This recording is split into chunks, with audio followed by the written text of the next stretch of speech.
আসসালামু আলাইকুম। প্রিয় শিক্ষার্থীরা, কেমন আছো সবাই? নিশ্চয়ই খুব ভালো আছো। আলহামদুলিল্লাহ, আমিও ভালো আছি।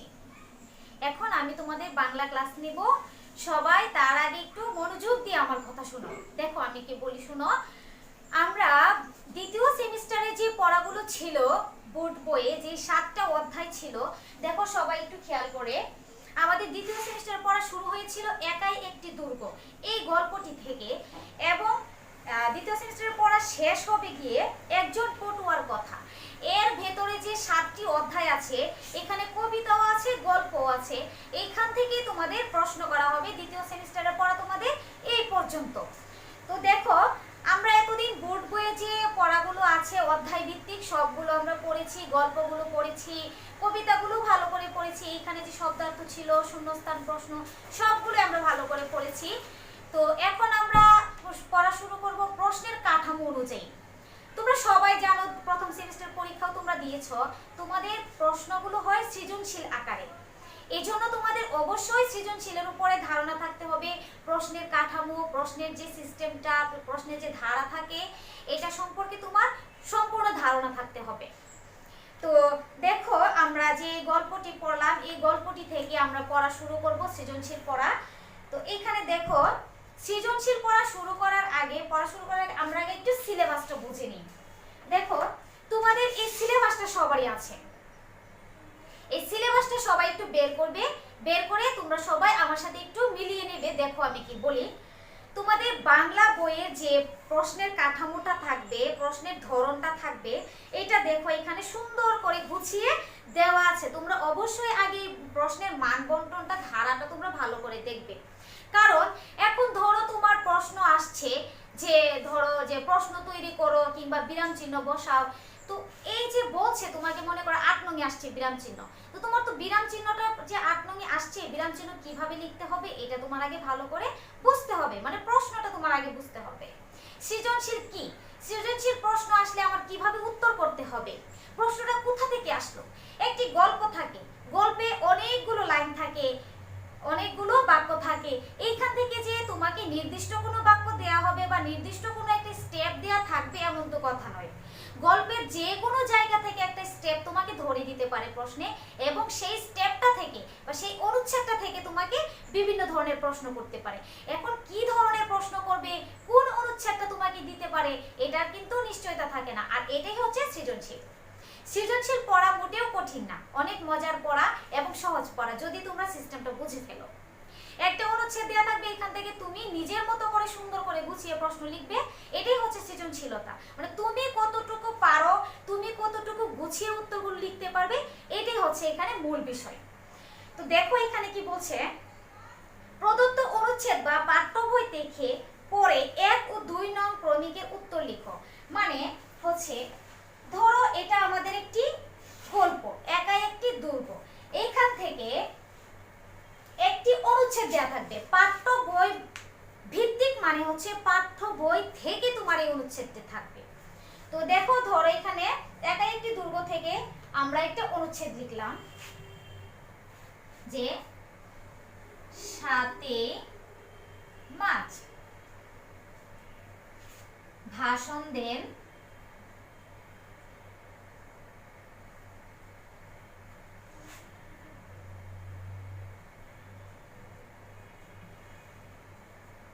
জাতির পিতা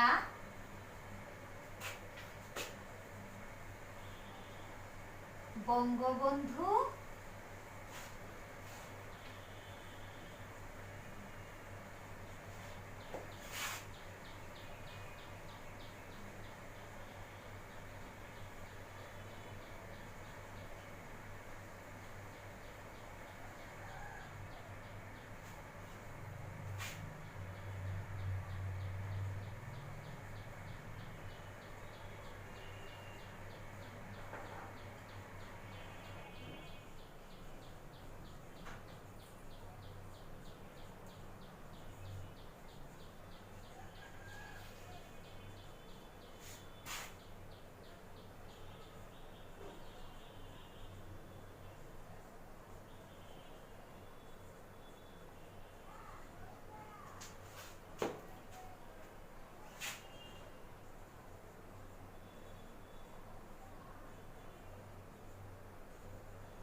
এখানে একটা অনুচ্ছেদ লিখলাম। এইভাবে উপরে লেখা থাকবে যে পাঠ্য বই ভিত্তিক যে অনুচ্ছেদটি দেয়া আছে পাঠ্য বই থেকে, এই অনুচ্ছেদ থেকে তুমি 1 নং এবং 2 নং প্রশ্নের উত্তর লিখো। তাহলে দেখো এইভাবে যে অনুচ্ছেদটি দেয়া আছে এটা কিন্তু আমাদের বইয়ে, কারণ আমরা বোর্ড বইটি যখন পড়েছিলাম তখন এই গল্পটি আমরা পড়েছি।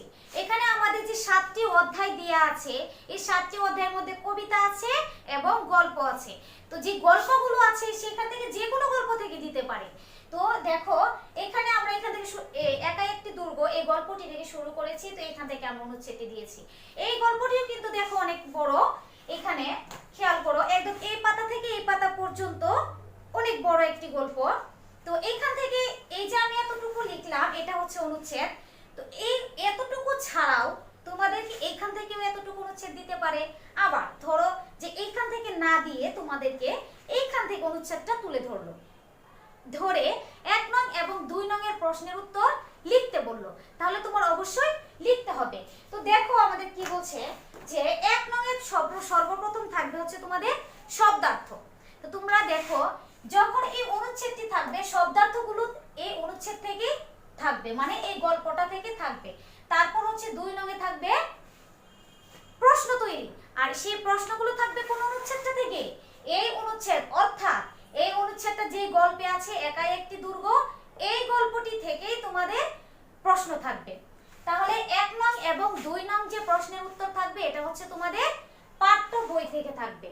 পাঠ্য বই বলতে যে তোমাদের বোর্ড বইটি আছে, এই বোর্ড বইয়ে যে গল্পগুলো কবিতাগুলো তোমাদের আছে এইখান থেকে একটি অনুচ্ছেদ তুলে ধরবে, ধরে এইখান থেকে এই গল্পটি থেকে তোমাদের 1 নং এ আসবে শব্দার্থ এবং 2 নং এ আসবে প্রশ্ন। এভাবে তোমাদের উত্তর করতে হবে। তারপর দেখো 3 নং এ থাকবে পাঠ্য বই বহির্ভূত, অর্থাৎ তোমার বইয়ের বাইরে থেকে একটি গল্প দিবে, সেই গল্প থেকে তোমাকে 3 নং এ বলবে যে 5টি শূন্যস্থান পূরণ করার জন্য। উপরে শব্দার্থ দেয়া থাকবে, শব্দের অর্থগুলো যে দেয়া থাকবে, যে শব্দগুলো দেয়া থাকবে এই শব্দগুলো শূন্যস্থানে বসিয়ে তোমার শূন্যস্থান পূরণ করতে হবে। তারপরে 4 নং তোমরা অবশ্যই সিলেবাসের সাথে মিলিয়ে দেখবে, কিন্তু অনুচ্ছেদ পড়ে প্রশ্নগুলোর উত্তর লিখো। মানে এই যে পাঠ্য বইয়ের বাইরে যে গল্পটি দেয়া থাকবে এই গল্পটি ভিত্তিক তোমাকে প্রশ্ন করবে এবং প্রশ্নের উত্তরগুলো লিখতে হবে। তারপর 5 নং এ থাকবে ক্রিয়াপদের চলিত রূপ লিখন, ক্রিয়াপদের অতীত, বর্তমান ও ভবিষ্যৎ রূপ, যা তোমরা আগেও পড়েছো, প্রথম সেমিস্টারে তোমাদেরকে পড়িয়েছিলাম, এই পড়াগুলো থাকবে। তারপর হচ্ছে 6 নং এ থাকবে অনুচ্ছেদ থেকে প্রশ্ন তৈরিকরণ। একটা অনুচ্ছেদ দেয়া থাকবে, সেটা পাঠ্য বই থেকেই দেয়া থাকবে, ওই অনুচ্ছেদে যে বাক্যগুলো দেয়া থাকবে বাক্যগুলো থেকে তোমার প্রশ্ন তৈরি করতে হবে, কে, কি, কোথায়, কিভাবে, কখন এইগুলো ব্যবহার করে। তারপর 7 নং এ থাকবে তোমার যুক্তবর্ণ, যুক্তবর্ণ ভেঙে বিভাজন করে শব্দ দিয়ে গঠিত বাক্য, এগুলো তোমরা আগেও পড়েছো। 8 নং এ থাকবে বিরাম চিহ্ন। একটা অনুচ্ছেদ দেয়া থাকবে, এই অনুচ্ছেদে কোনো বিরাম চিহ্নের ব্যবহার থাকবে না, দাড়ি, কমা, প্রশ্নবোধক চিহ্ন এগুলোর কোনো রকম ব্যবহার থাকবে না, তোমার ব্যবহার করতে হবে এখানে বিরাম চিহ্নের। তারপর 9 নং এ থাকবে এক কথায় প্রকাশ, 10 নং এ থাকবে বিপরীত শব্দ অথবা সমার্থক শব্দ। তোমাদের হয় বিপরীত শব্দ আনসার করতে হবে, না হয় সমার্থক শব্দ আনসার করতে হবে, দুইটাই করতে হবে না, একটা করলেই হবে। তারপরে দেখো আছে 11 নং এ পাঠ্য বইয়ের কবিতা। হ্যাঁ, এখন তোমাদের 11 নং এ যেটা আসবে সেটা হচ্ছে পাঠ্য বইয়ে যে কবিতাগুলো আমরা পড়েছি এই কবিতাগুলো থেকে কয়েকটা লাইন উঠিয়ে দিবে, এটা অনুচ্ছেদ আকারে, ওইখান থেকে তোমাদের প্রশ্ন করা হবে, শুধুমাত্র প্রশ্ন। 11 নং এ কবিতা থেকে শুধুমাত্র প্রশ্ন থাকবে, 3টি প্রশ্ন। তারপরে 12 নং এ থাকবে তোমাদের ফরম পূরণ, যেটা আমরা পড়ে নেব পরে। 13 নং এ দরখাস্ত চিঠি থাকবে, যা আমরা অলরেডি পড়ে ফেলেছি, তোমরা চিঠি দরখাস্ত কিন্তু পড়েছো। তারপরে 14 নং এ থাকবে রচনা শিক্ষা, তোমাদের রচনা লিখতে হবে, আমরা একটি রচনা শুরু করেছি। তো এভাবে তোমাদের দেখো প্রশ্নের কাঠামোটা যদি তোমরা না বুঝো তাহলে তোমরা অ্যানসার করতে কঠিন হবে, মনে হবে যে প্রশ্নে অনেক কিছু আসছে, অনেক পড়া আসছে, আমি এত পড়া কিভাবে লিখবো। কিন্তু দেখো প্রশ্নের সিলেবাসটা যখন তুমি বুঝবে, প্রশ্নগুলোর ধারাটা, মান বন্টনটা ভালো করে বুঝবে, তখন তোমার কিছুই মনে হবে না, মনে হবে যে না সত্যি পড়া খুব কম আসছে। তো প্রশ্নে এইভাবে তোমাদের কাঠামোটা দেয়া থাকবে। সর্বপ্রথম পাঠ্য বই থেকে একটি অনুচ্ছেদ দেয়া থাকবে, এখান থেকে 1-2 নং থাকবে। তারপর থাকবে পাঠ্য বইয়ের বাইরে থেকে একটি অনুচ্ছেদ, ওইটা থাকবে 3 নং আর 4 নং এর উত্তর করতে হবে। 5 নং এ থাকবে কি ক্রিয়াপদের চরিত্র রূপ বা ক্রিয়াপদের অতীত বর্তমান ভবিষ্যৎ রূপ। তারপরে 6 নং এ অনুচ্ছেদ, 7 নং এ যুক্ত বর্ণ, 8 নং এ বিরাম চিহ্ন থাকবে, 9 নং এ এক কথায় প্রকাশ, 10 নং এ বিপরীত শব্দ অথবা সমার্থক শব্দ। 11 নং এ থাকবে কবিতা থেকে, কবিতা একটা অনুচ্ছেদ দেয়া থাকবে, এখান থেকে প্রশ্ন। 12 নং এ ফরম পূরণ, 13 নং এ দরখাস্ত বা চিঠি, 14 নং এ রচনা। তো তোমাদের এই বাংলা পড়াগুলো এই পর্যন্ত, ঠিক আছে? তো আমার উদ্দেশ্য ছিল তোমাদেরকে এই প্রশ্নের ধারাটা বা প্রশ্নের কাঠামোটা বুঝিয়ে দেওয়া। সৃজনশীল প্রশ্ন এইভাবে কিভাবে প্রশ্নের আঙ্গিকটা কিভাবে থাকে এটা বুঝিয়ে দেওয়া। তো অবশ্যই আমি আশা করি তোমরা বুঝতে পেরেছো প্রশ্নের সিস্টেমটা। তো আজকে থেকে আমরা সৃজনশীল পড়া শুরু করব। সৃজনশীল কিভাবে পড়ব, সৃজনশীল কিভাবে উত্তর করব, এগুলো আমরা খুব মনোযোগ দিয়ে পড়ব। তো দেখো এখানে যে আমরা পড়াটা শুরু করলাম, একাই একটি দুর্গ, এই গল্পটি, এখান থেকে আমরা একটি অনুচ্ছেদ লিখেছি। তো হতে পারে তোমাদেরকে এখান থেকে এতটুকু না দি এতটুকু দিতে পারে। অনুচ্ছেদ মোট কথা গল্প থেকে তোমাদের লাইন উঠিয়ে দিয়ে একটা অনুচ্ছেদ তৈরি করে এইখান থেকে তোমাদেরকে প্রশ্ন করবে। তো এখানে দেখো আমি অনুচ্ছেদটি লিখেছি। এখন আমরা প্রশ্নে আসব। 1 নাম্বার প্রশ্নে কি দেয়া থাকবে? 1 নাম্বার প্রশ্নে বলবে তোমাকে শব্দার্থ লিখতে, যে তুমি শব্দার্থ লিখো।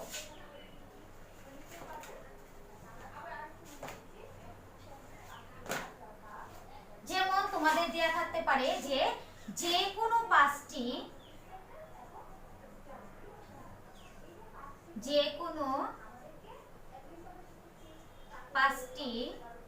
শব্দের অর্থ লিখো।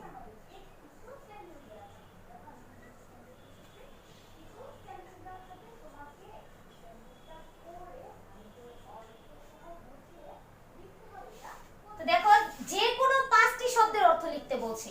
এখানে আমরা শব্দার্থ লিখব। ধরো এখানে শব্দার্থ আছে স্বাধীনতা, অধিনায়ক, জরুরি, অস্থির।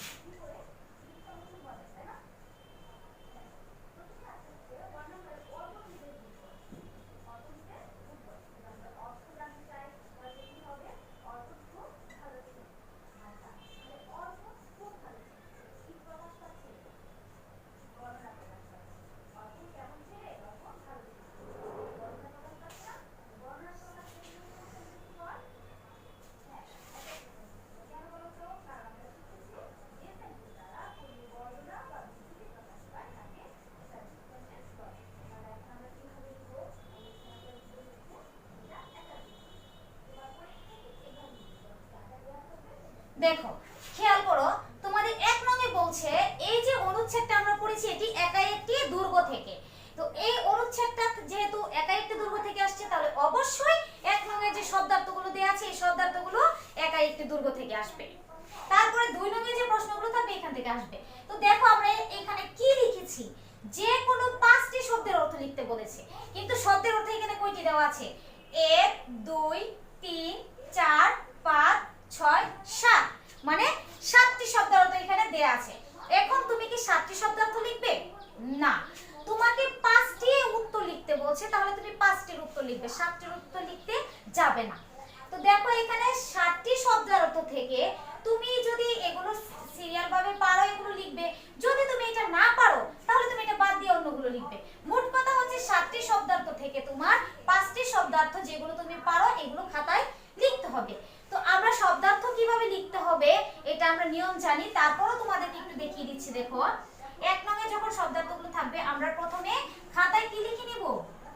1 নং প্রশ্নের উত্তর লিখে আমরা লিখব প্রদত্ত শব্দ শব্দার্থ।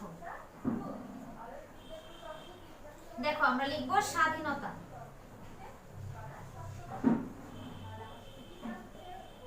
তারপর হচ্ছে অধিনায়ক,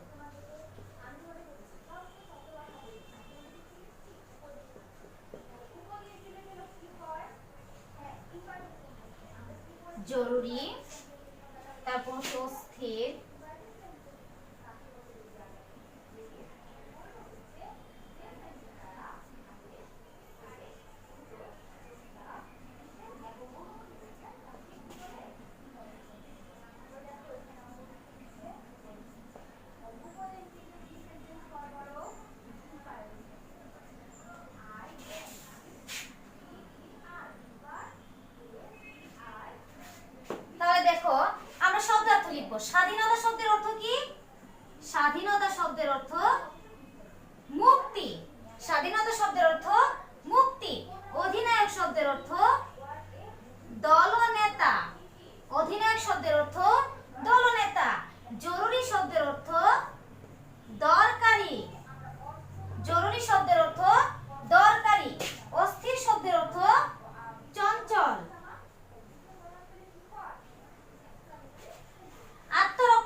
বাঁচানো।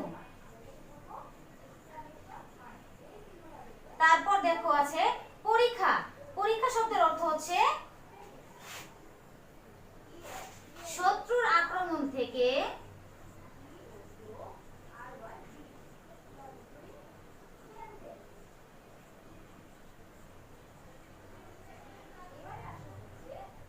রক্ষা পাওয়ার জন্য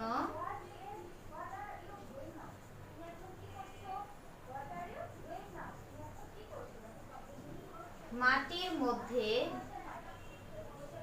তৈরি গর্ত। দেখো অস্থির শব্দের অর্থ চঞ্চল, আত্মরক্ষা, নিজেকে বাঁচানো। আত্ম মানেই হচ্ছে আমি নিজে। তারপর পরীক্ষা, শত্রুর আক্রমণ থেকে রক্ষা পাওয়ার জন্য মাটির মধ্যে তৈরি গর্ত। তারপর আরেকটা বাকি আছে সংগ্রাম। আচ্ছা সংগ্রামটা আমরা এখানে লিখে নিই। দেখো বোর্ডে যেহেতু জায়গা কম, দেখো সংগ্রাম শব্দের অর্থ কি? সংগ্রাম দ্বারা বোঝায় যুদ্ধ বা লড়াই, তাহলে আমরা লিখলাম যুদ্ধ। তো দেখো তোমরা আবারও খেয়াল করো, আমরা সৃজনশীল প্রশ্নে সিস্টেমটা মানদণ্ডটা বুঝলাম। অনুচ্ছেদ দেয়া থাকবে, অনুচ্ছেদ থেকে এক নঙ্গে কি দেয়া থাকবে? শব্দার্থ দেয়া থাকবে। যে কোনো 5টি শব্দার্থ তোমাকে লিখতে বলবে। তো তুমি কি করবে? এই 7টি শব্দার্থ থেকে 5টি তুমি উত্তর লিখবে। তো আমরা এখানে 7টি শব্দার্থ তোমাকে লিখে দিলাম, তোমরা এই শব্দার্থগুলো সুন্দর করে খাতায় উঠাবে, উঠায়া শিখে নিবে। আর পরবর্তীতে আমরা আস্তে আস্তে পরবর্তী পড়াগুলো পড়ে নিব। প্রশ্নের সিস্টেম অনুযায়ী তোমাদেরকে পড়াবো। দৈনন্দিন যে প্রশ্ন থাকবে সেই প্রশ্নগুলো আমরা পরবর্তী ক্লাসে পড়ে নিব। তো তোমাদেরকে যে আমি প্রশ্নটা বুঝিয়েছি, তোমরা আবার একটু সিলেবাসটা হাতে নিবে, নিয়ে তোমরা একটু সময় দিবে, 5-10 মিনিট সময় দিয়ে ভালো করে একটু প্রশ্নের মানদণ্ডটা ভালো করে বুঝবে। কারণ সিলেবাসে তোমাদের এটা দেওয়া হয়েছে তোমাদের বোঝার জন্য। তোমরা প্রশ্নের মানদণ্ডটা বুঝে তারপরে তোমরা দেখো আমি যেভাবে বলেছি তোমরা এগুলো একটু খেয়াল করবে এবং মিলিয়ে নিবে, ঠিক আছে? তো এইভাবে একটু অনুচ্ছেদ থেকে তোমাদেরকে শব্দার্থ লিখতে বলেছে, শব্দার্থগুলো তোমরা এইভাবে লিখবে। তো আজকের পড়া তোমাদের এই পর্যন্তই। পরবর্তী ক্লাসে তোমাদের সাথে আবার দেখা হবে। সেই পর্যন্ত সবাই ভালো থাকো, সুস্থ থাকো, সুন্দর থাকো। আল্লাহ হাফেজ। আসসালামু আলাইকুম প্রিয় শিক্ষার্থীরা, তোমরা সবাই কেমন আছো? আশা করি সবাই খুব ভালো আছো। অনলাইন ক্লাসে তোমাদেরকে স্বাগত জানাচ্ছি। তোমাদের সাথে আছি আমি বুশরা রহমান। আজকে আমি তোমাদের সাথে একটি মজার বিষয় নিয়ে আলোচনা করব। নিশ্চয়ই বুঝতে পারছো কি আলোচনা করব। দেখো আজকে আমরা আলোচনা করব হচ্ছে সেন্টেন্স আইডেন্টিফাই, অর্থ হচ্ছে বাক্য নির্ণয়। তোমার সিলেবাসে লেখা আছে হচ্ছে সেন্টেন্স নির্ণয়, ঠিক আছে? আবারও বলছি সেন্টেন্স আইডেন্টিফাই, অর্থ হচ্ছে বাক্য নির্ণয়। দেখো আমরা কিন্তু গত কয়েকটি ক্লাসে আমরা পড়েছি সেন্টেন্স কাকে বলে, সেন্টেন্স কত প্রকার ও কি কি, প্রত্যেকটি সংজ্ঞা সহ উদাহরণ আমরা কিন্তু শিখে নিয়েছি। আজকে আমরা ওই যে আগের পড়াগুলো শিখেছিলাম সেই পড়াগুলো থেকে আমরা খুঁজে খুঁজে বের করব কোনটি কোন সেন্টেন্স, ঠিক আছে? আচ্ছা তাহলে আমরা কিন্তু জানি সেন্টেন্স 5 প্রকার। সেন্টেন্স কয় প্রকার? সেন্টেন্স 5 প্রকার। এখন যদি আমি জিজ্ঞাসা করি কি কি, তোমরা নিশ্চয়ই পারবে। আচ্ছা আমরা আবার আরেকটু মনে করছি। দেখো সেন্টেন্স 5 প্রকার, যথা assertive sentence, interrogative sentence, imperative sentence, objective sentence এবং এক্সক্লামেটরি সেন্টেন্স। এই যে 5টি সেন্টেন্স আমাদেরকে এতদিন তো আমরা শিখেছি কাকে বলে, কত প্রকার ও কি কি, এগুলো শিখেছি। আজকে আমাদেরকে কিছু সেন্টেন্স দেওয়া থাকবে। দেখো আমি এখানে কিছু সেন্টেন্স লিখেছি। কিছু সেন্টেন্স দেওয়া থাকবে, তোমাকে সেন্টেন্সটা পড়ে ভালো করে অর্থ সহ বুঝে লিখতে হবে এটা কোন সেন্টেন্স। দেখো তাহলে যাই আমরা খুঁজে খুঁজে বের করি কোনটা কোন সেন্টেন্স। আমরা যে কোনো কিছু হারিয়ে গেলে কোনো কিছু খুঁজতে চেষ্টা করি বুদ্ধি করে, সেটা কিন্তু আমরা খুব মজার, তাই না? দেখো প্রথমে আছে হচ্ছে 1 নম্বরে অর্পণ ইজ এ গুড বয়। অর্পণ ইজ এ গুড বয়। যদি আমরা অর্থ জানতে চাই তাহলে এটা কি হবে? অর্পণ খুব ভালো ছেলে। আচ্ছা তাহলে অর্পণ খুব ভালো ছেলে, এটা কি প্রকাশ পাচ্ছে? বর্ণনা প্রকাশ পাচ্ছে। অর্পণ কেমন ছেলে? অর্পণ ভালো ছেলে। তাহলে এটা বর্ণনা প্রকাশ পাচ্ছে না? তাহলে বর্ণনা প্রকাশ পেলে যেন কোন সেন্টেন্স হয়? হ্যাঁ অ্যাসার্টিভ সেন্টেন্স হয়। কেন বলো তো? কারণ আমরা শিখেছি যে সেন্টেন্স দ্বারা কোনো বর্ণনা বা বিবৃতি প্রকাশ পায় তাকে অ্যাসার্টিভ সেন্টেন্স বলে। তাহলে এখন আমরা কিভাবে লিখবো? তাহলে এখানে আমরা লিখবো হচ্ছে এটা অ্যাসার্টিভ সেন্টেন্স। তোমার পরীক্ষায় কিন্তু এভাবে লিখবে, যা যা দেওয়া থাকবে তোমরা কিন্তু এভাবে তুলবে, তোলার পর আমি যেভাবে লিখছি সেভাবে লিখবে, ঠিক আছে? দেখো অ্যাসার্টিভ সেন্টেন্স বানানগুলো যেমন কি রকম? A double S E R S R T I V E assertive sentence. তোমরা কিন্তু সেন্টেন্স কথাটা অবশ্যই লিখবে, কারণ অ্যাসার্টিভ কি?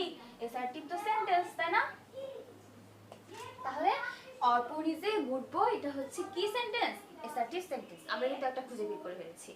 এরপরে আসে হচ্ছে 2 number, may Allah bless you. অর্থ কি বলো? অর্থ হচ্ছে আল্লাহ তোমার মঙ্গল করুক, আল্লাহ তোমার মঙ্গল করুক। এই যে মঙ্গল করুক, এটা কি অর্থে প্রকাশ পাচ্ছে আমরা কি বুঝতে পারছি? এটা আশীর্বাদ অর্থে প্রকাশ পাচ্ছে। তাহলে আশীর্বাদ বা দোয়া অর্থে প্রকাশ করলে যেন কোন সেন্টেন্সটা হয়? হ্যাঁ, অপটেটিভ সেন্টেন্স হয়। তাহলে আমরা এখানে কি লিখবো? অপটেটিভ সেন্টেন্স লিখবো। তাহলে অপটেটিভ বানান কিভাবে? O P T A, opta T I V E, optative sentence. Sentence কথাটা কিন্তু তোমরা অবশ্যই লিখবে, ঠিক আছে? আর বানান ভুল হলে কিন্তু ভুল হবে। দেখো এখানে যে আমি অপটেটিভ লিখেছি, এখানে যদি আমি একটা টিভ লিখেছি, আমরা বানানটা সঠিকভাবে লিখেছি। এখন যদি আমি ভুলভাবে লিখতাম তাহলে কি আমাকে ম্যাম রাইট দিতে পারতো? পারতো না। তাহলে আমাকে এখানে অবশ্যই বানানটা ঠিক করে লিখতে হবে। আচ্ছা, এবারে আসি 3 নম্বরে। 3 নম্বরে কি লেখা আছে? Always speak the truth.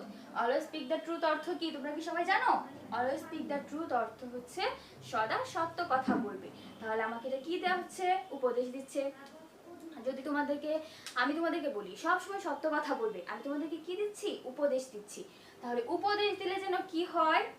হ্যাঁ, ইম্পারেটিভ সেন্টেন্স হয়। আমরা কি পড়েছিলাম ইম্পারেটিভ সেন্টেন্সের সংজ্ঞাটা তোমাদের কি মনে আছে? ইম্পারেটিভ সেন্টেন্স কাকে বলে যদি আমরা বলি, তাহলে বলবো হচ্ছে যে সেন্টেন্স দ্বারা আদেশ, উপদেশ, অনুরোধ, প্রস্তাব, নিষেধ এবং অনুমতি বোঝায় তাকে কি বলে? ইম্পারেটিভ সেন্টেন্স বলে। তাহলে দেখো এখানে আমাদেরকে কি দিচ্ছে? উপদেশ দিচ্ছে। তাহলে উপদেশ দিলে কি সেন্টেন্স হয় বলো? ইম্পারেটিভ সেন্টেন্স হয়। I M im P E R, imper, A T I V E, imperative sentence. Imperative sentence এবং অবশ্যই ফুল স্টপ দিবে। এবারে আসে একটি মজার পড়া। মজার পড়াটা হচ্ছে 4 নাম্বার। দেখো কি লিখেছি আমি? What a beautiful bird it is. What a beautiful bird it is. দেখো দুটি পদ্ধতিতে আমরা জানতে পারি এটা কোন সেন্টেন্স। প্রথমে আমরা অর্থ পড়ে বুঝতে পারছি কত সুন্দরী না পাখিটি। তাহলে এটা আমি বিস্ময় প্রকাশ পাচ্ছে আমার। তাহলে বিস্ময় প্রকাশ পেলে কি হয়? এক্সক্লামেটরি সেন্টেন্স হয়। আরেকটা বুদ্ধি দেখো, এটা বুদ্ধি শিখিয়ে দিচ্ছি। দেখো যে সেন্টেন্সে তুমি এই চিহ্নটা দেখবে, অর্থাৎ এক্সক্লামেশন মার্ক, আমরা এটাকে বলবো এক্সক্লামেশন মার্ক। এই চিহ্নটা দেখবে, চোখ বন্ধ করে এখানে লিখবে হচ্ছে exclamatory sentence. E X C L A, exclama T O to R Y ry, exclamatory sentence. এবারে আসা হচ্ছে 5 নম্বরে, what are you doing now. তুমি এখন কি করছো? What are you doing now, তুমি এখন কি করছো? দেখো শব্দের শেষে প্রশ্নবোধক চিহ্ন আছে, অর্থাৎ কোয়েশ্চেন মার্ক আছে। তাহলে কোয়েশ্চেন মার্ক থাকলে যেন কি হবে? কোয়েশ্চেন মার্ক থাকলে ইন্টারোগেটিভ সেন্টেন্স হয়, অর্থাৎ প্রশ্নবোধক বাক্য। তাহলে ইন্টারোগেটিভ সেন্টেন্স দেখো, I N T E R, inter, R O ro, G A ga, T I V E, interrogative sentence. তাহলে দেখো আমি 5টি সেন্টেন্স লিখেছি। এরকম তোমার পরীক্ষায় উল্টা পাল্টা করে সেন্টেন্স দেওয়া থাকবে। দেখো প্রথমে ছিল হচ্ছে অ্যাসার্টিভ সেন্টেন্স, তারপর অপটেটিভ, ইম্পারেটিভ, এক্সটেন্টিভ, ইন্টারোগেটিভ, উল্টা পাল্টা করে দেওয়া ছিল না? এলোমেলো করে দেওয়া ছিল। তোমার পরীক্ষায় কিন্তু এভাবে এলোমেলো করে দেওয়া থাকবে। তোমাকে অর্থটা ভালো করে বুঝতে হবে, বুঝে তারপর ওই যে সংজ্ঞাগুলো আমরা শিখেছিলাম মনে আছে? সেই সংজ্ঞাগুলো অনুসারে আমরা ভেবে নিব বা বুঝে নিব কোনটা কোন সেন্টেন্স, সেটা আমরা খুঁজে খুঁজে বের করে এভাবে পরীক্ষার খাতায় লিখবো। সবাই কি বুঝতে পেরেছো? আচ্ছা, তাহলে তোমাদের পড়া থাকলে হচ্ছে সেন্টেন্স আইডেন্টিফাই করা। তোমার বইয়ে যে সেন্টেন্সগুলো রয়েছে না, সেই সেন্টেন্সগুলো তোমরা পড়বে এবং খুঁজে খুঁজে বের করবে এবং অবশ্যই খাতায় লিখবে, ঠিক আছে? তো আজ এই পর্যন্ত। সবাই খুব ভালো থাকো, সুস্থ থাকো। আল্লাহ হাফেজ। আসসালামু আলাইকুম, কেমন আছো সবাই? নিশ্চয়ই খুব ভালো আছো। আলহামদুলিল্লাহ, আমিও ভালো আছি। আমি এখন তোমাদের গণিত ক্লাস করাবো। সবাই একটু বোর্ডে খেয়াল করো। দেখো, গত ক্লাসে আমি তোমাদের সংক্ষিপ্ত প্রশ্ন পড়িয়েছিলাম। আজকে আমি তোমাদের যোগ্যতা ভিত্তিক প্রশ্ন পড়াবো। দেখো, এখানে আমি একটা যোগ্যতা প্রশ্ন লিখেছি। এটা হচ্ছে যোগ্যতা 1। দেখো আমি কি লিখেছি? পলক 54 টাকা দিয়ে 3টি খাতা, 32 টাকা দিয়ে 4টি কলম ও 42 টাকা দিয়ে 7টি পেন্সিল কিনলো। কি কিনলো? 54 টাকা দিয়ে 3টি খাতা, 32 টাকা দিয়ে 4টি কলম ও 42 টাকা দিয়ে 7টি পেন্সিল কিনলো। এখন ক নম্বরের প্রশ্ন হচ্ছে একটি খাতার দাম কত? তোমাকে 3টি খাতার দাম দেওয়া আছে 54 টাকা, তোমাকে বের করতে হবে একটি খাতার দাম কত। সেম ভাবে নিচের অঙ্কটা দেখো, খ নম্বরে একটি কলমের দাম কত? এখানে দেওয়া আছে 32 টাকা দিয়ে 4টি কলম কিনলো, তাহলে একটি কলমের দাম কত হবে? গ নম্বরে আছে একটি পেন্সিলের দাম কত? 42 টাকা দিয়ে সে 7টি পেন্সিল কিনলো, তাহলে একটির দাম কত হবে? এইভাবে তোমরা সবগুলো অঙ্ক করতে হবে। দেখো তোমরা আগে খাতায় দাগটা তুলে নাও, তারপরে আমরা অঙ্ক করা শুরু করব। সবার দাগ তোলা হয়েছে, এখন আমরা অঙ্ক করব। আমি দাগটা মুছে নিই।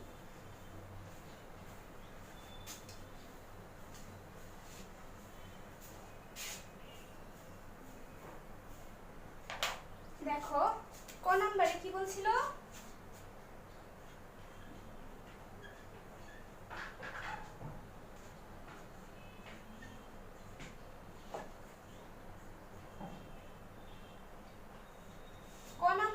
ছিল একটি খাতার দাম কত? পলক 54 টাকা দিয়ে 3টি খাতা কিনলো, তাহলে একটি খাতার দাম কত হবে? তাহলে আমরা লিখব 3টি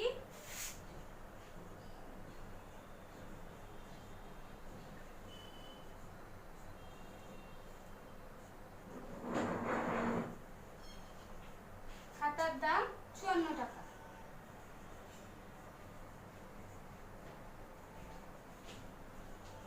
তিনটি খাতার দাম কত? 54 টাকা। তাহলে আমাদের কি বের করতে হবে? একটি খাতার দাম কত? আমরা কি বের করব? দেখো, সুতরাং একটি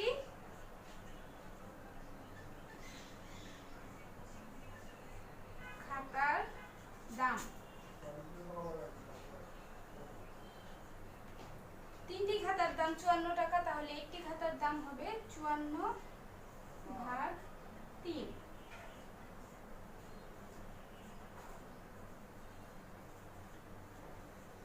দেখো অঙ্কটা আমরা কিভাবে করব? নিচে করব।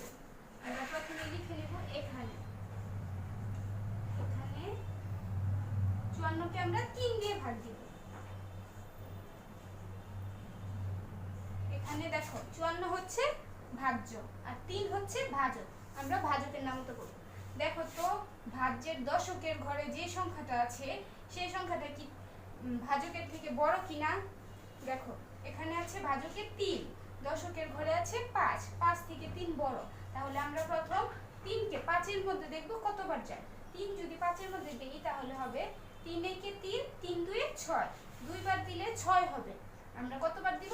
একবার দিব, 3 একে 3। দেখো এখন যদি আমরা 5 থেকে 3 বাদ দিই তাহলে কত হবে? 2। দেখো 3 2 এর মধ্যে যায় না, তাই আমরা উপরে যে 4টা আছে সেটা আমরা নিচে নামিয়ে লিখব। তাহলে কত হলো? 24। এখন 3 এর নামতা পরে দেখতে হবে 24 এর মধ্যে কতবার যায়।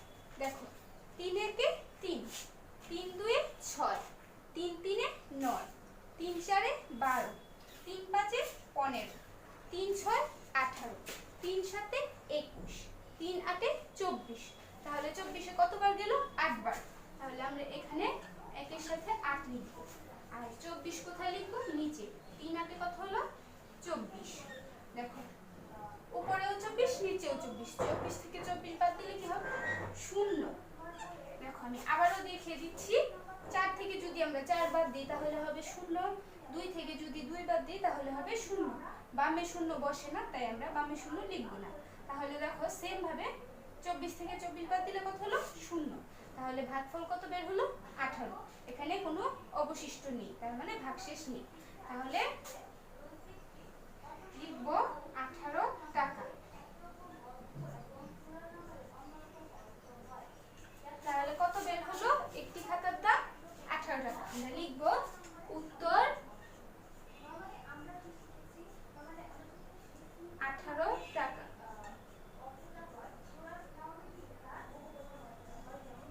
সবাই একটু খেয়াল করো, দেখো এখানে তোমরা সবাই যে ভুলটা করেছো তা হলো তোমরা 18 টাকাটা এখানে না লিখে এখানে লিখেছো উত্তরটা। তোমরা এইভাবে করবে না, তোমরা এখানে লেখার পরে নিচে উত্তরটা লিখবে, এটা হচ্ছে নিয়ম। তাহলে দেখো আমরা ক নাম্বার করলাম, এখন আমরা খ নাম্বার করব। দেখো সবাই অঙ্কটা বুঝতে পেরেছো? দেখো এখন আমরা খ নাম্বার করব।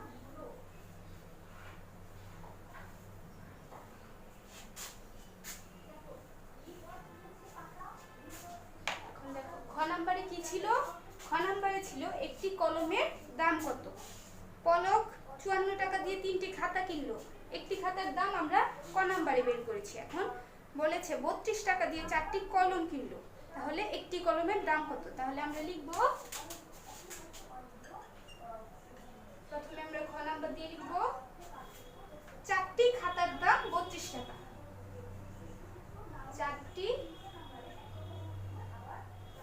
4টি খাতা না, 4টি কলমের দাম 32 টাকা। 4টি কলমের দাম 32 টাকা। সবাই খেয়াল করো, 4টি কলমের দাম যদি 32 টাকা হয় তাহলে একটি কলমের দাম কত হবে? তাহলে আমরা প্রথমে লিখলাম 4টি কলমের দাম 32 টাকা। এখন লিখব সুতরাং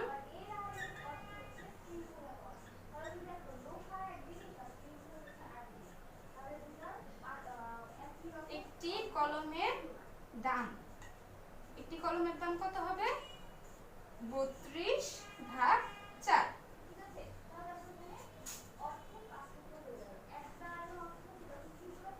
খেয়াল করো, আগের অঙ্কর মতো আমরা সেম ভাবে করব। এখানে 4/32। দেখো আমরা এখানে ভাজ্য ধরে নেব 32 এবং 4 হচ্ছে এখানে ভাজক, তাহলে আমরা 4 এর নামতা করব। দেখো তো ভাজ্যের দশকের ঘরে যে সংখ্যাটা আছে সেটা কি ভাজক থেকে বড় না ছোট? ভাজ্যের দশকে আছে 3 আর ভাজক হচ্ছে 4। আমরা জানি 4 বড় সংখ্যা, তাহলে 3 এর মধ্যে 4 যাবে না, তাহলে দুই সংখ্যার মধ্যে দিতে হবে। তাহলে দেখো 4 একে 4, 4 2 8, 4 3 12, 4 4 16, 4 5 20, 4 6 24, 4 7 28, 4 8 32। তাহলে 32 কতবার গেল? 8 বার। আমরা লিখব ভাগফলের ঘরে লিখব 8। 4 8 32, 32টা আমরা ভাজ্যের নিচে লিখব। এখন খেয়াল করো, ভাজ্য আছে 32, নিচে আছে 32, 32 থেকে 32 বাদ গেলে হবে 0, 2 থেকে 2 বাদ গেলে হবে 0, 3 থেকে 3 বাদ গেলে হবে 0। তাহলে কত হলো ভাগফল? 8। তাহলে আমরা লিখব 8 টাকা। এখন খেয়াল করো, একটি কলমের দাম কত বের হলো? 8 টাকা। আমরা লিখব উত্তর 8 টাকা।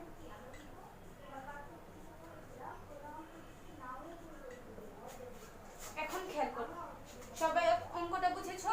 4 দিয়ে 32 কে ভাগ দিলে 4 8 32 হয়, তাহলে একটি কলমের দাম কত? 8 টাকা। এখন দেখো আমরা গ নাম্বার অঙ্ক করব।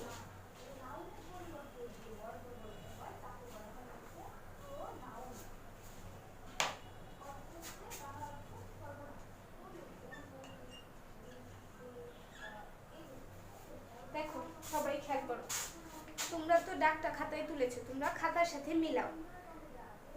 পলক 54 টাকা দিয়ে 3টি খাতা, 32 টাকা দিয়ে 4টি কলম ও 42 টাকা দিয়ে 7টি পেন্সিল কিনল। আমরা ক নাম্বারে খাতার দাম বের করেছি, খ নাম্বারে একটি কলমের দাম বের করেছি। এখন গ নাম্বারে আছে একটি পেন্সিলের দাম কত।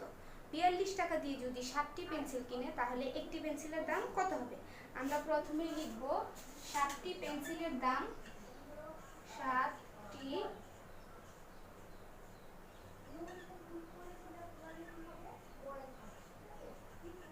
পেন্সিলের দাম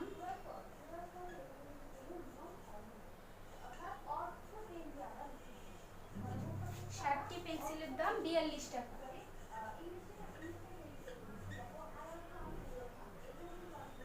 7টি পেন্সিলের দাম কত? 42 টাকা। সুতরাং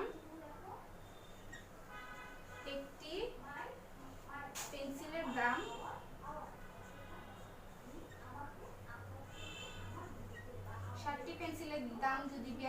হয় তাহলে একটি পেন্সিলের দাম হবে, একটি পেন্সিলের দাম কত হবে?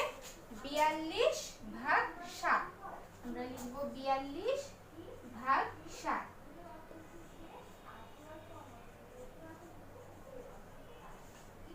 দেখো এখানে 42 হচ্ছে ভাজ্য, 7 হচ্ছে ভাজক।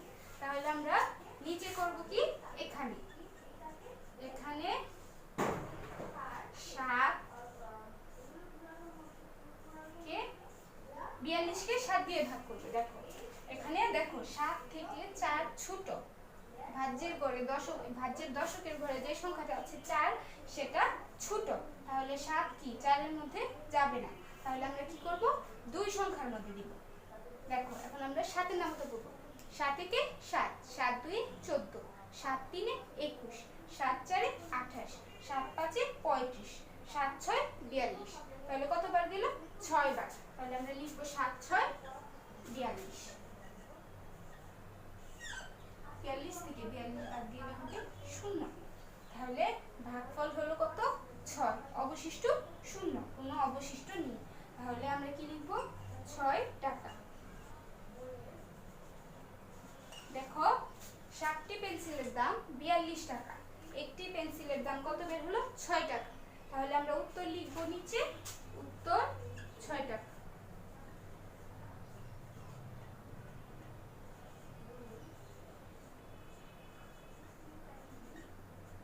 দেখো আজকে আমরা একটি যোগ্যতা করলাম।